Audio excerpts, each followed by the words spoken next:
1998 সালের 1 জানুয়ারি মমতা বন্দ্যোপাধ্যায়ের দল যখন গঠন হয় তখন মাকে বলেছিলাম আমরা, মা তোমরা ভালো থেকো, মমতা বন্দ্যোপাধ্যায়ের আদর্শে দল করতে চলেছি।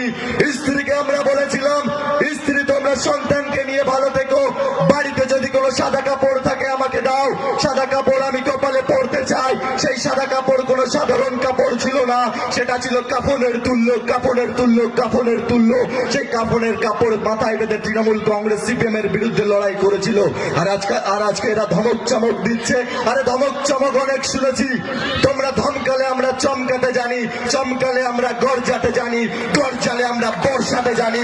আমরাও তৃণমূল কংগ্রেসের কর্মী।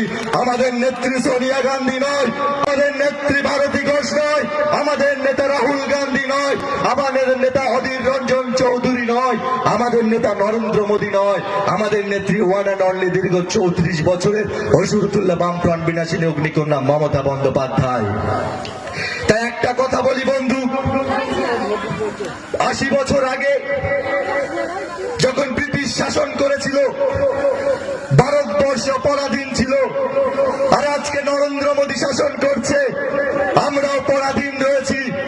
না পারছি সাধারণ ভাবে খেতে, না পারছি হিন্দু মুসলিম এক হয়ে থাকতে।